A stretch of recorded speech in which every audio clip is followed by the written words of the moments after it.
Assalamualaikum warahmatullahi wabarakatuh. Kali ini saya ingin berbagi tips bagaimana caranya bisa tamat cepat, tepat waktu, bahkan bisa tamat 3,5 tahun.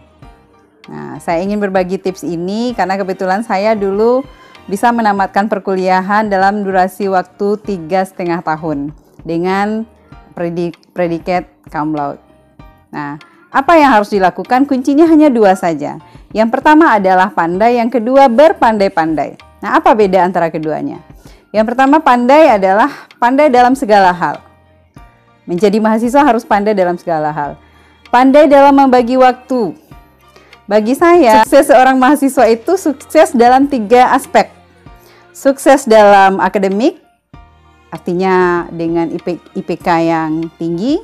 Sukses dalam organisasi, mahasiswa harus melakukan kedua-duanya ini tanpa harus mengorbankan salah satunya. Dan yang ketiga adalah sukses dalam bermasyarakat. Ketiga-tiganya ini harus balance. Jadi sukses dalam akademik, nilainya bagus, bukan berarti dia harus menjadi seorang yang kutu buku, tugasnya hanya belajar terus, bukan berarti seperti itu. Dia juga harus eksis dalam organisasi, karena organisasi itu sangat mendukung kiprahnya seorang mahasiswa dan sangat mendukung nanti berkiprahnya di dunia industri tenaga kerja. Dan dalam bermasyarakat dia juga harus bersosialisasi. Itu pandai dalam membagi waktu. Kemudian pandai dalam perkuliahan. Tentu saja seorang mahasiswa harus menyelesaikan tugasnya, harus menjawab ujiannya dengan benar, dengan cara dia harus belajar, membaca buku, browsing internet, tugas-tugas yang harus dia siapkan, cerdas dalam menyikapi tugas sehingga nilai akademiknya bagus. Bukan berarti orang yang bisa kuliah itu orang yang mempunyai IQ tinggi saja, bukan berarti seperti itu. Tapi dengan cara cerdas menyikapinya, mungkin IQ-nya tidak tinggi-tinggi amat. Tapi dia bisa menyelesaikan tugasnya dengan baik. Dia rajin belajar, dia rajin bertanya sehingga dia bisa melalui perkuliahannya dan memperoleh nilai yang baik. Itu pandai yang kedua. Yang ketiga adalah pandai dalam memilih pergaulan, pandai memilih teman. Teman itu sebagian besarnya mempengaruhi kepada pola sikap atau perilaku seseorang. Orang yang berteman dengan orang yang baik, maka dia juga akan menjadi baik. Orang yang berteman dengan orang yang pemalas, maka bisa saja dia menjadi ikut malas. Orang yang berteman dengan orang yang memiliki motivasi tinggi untuk maju, maka dia juga akan termotivasi untuk maju. Bahkan ada pendapat ulama yang mengatakan bahwa bertemanlah dengan penjual minyak wangi. Apa maksudnya? Apakah kita harus berteman dengan penjual parfum? Bukan berarti seperti itu dipahami dipahami tekstual ya. Artinya pergaulan akan mempengaruhi pola sikap dan juga akan mempengaruhi masa depan kita. Maka pandailah memilih pergaulan, memilih teman. Tadi dikatakan bahwa bertemanlah dengan penjual minyak wangi.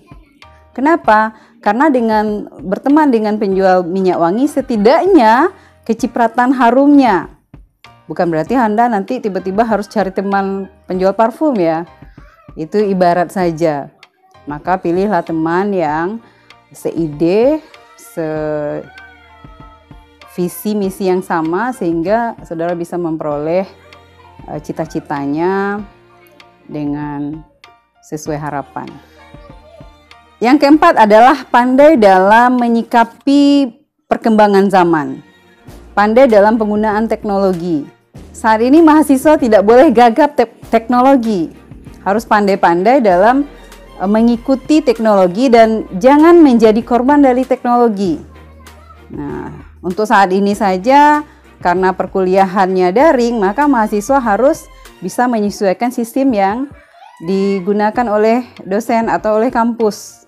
Mungkin dengan Zoom Meeting, mungkin dengan Google Classroom, atau dengan metode-metode yang sudah diterapkan. Bimbingan bisa dilakukan dengan Google Dokumen dan lain-lain, sehingga mahasiswa tidak boleh gagap teknologi. Harus pandai untuk mengikuti perkembangan teknologi. Kunci yang kedua adalah berpandai-pandai. Kenapa harus berpandai-pandai? Karena dalam situasi tertentu mahasiswa harus bisa menghadapi semua situasi. Menjadi mahasiswa itu harus pandai dan berpandai-pandai. Lakukan pendekatan dengan senior, lakukan pendekatan dengan dosen, sering berdiskusi, sering mencari ide-ide dari senior-senior atau dari teman-teman yang telah sukses terlebih dahulu, maka itu akan membantu saudara agar bisa menamatkan perkuliahan dengan cepat dan memperoleh nilai akademik yang bagus. Ketika ada masalah, sampaikan kepada dosen dengan etika yang baik. Misalnya dalam suatu waktu saudara harus pergi ikut lomba. Nah, untuk bisa mengikuti perlombaan tentu akan mengorbankan perkuliahan. Bagaimana caranya agar kedua-duanya berjalan dengan sukses?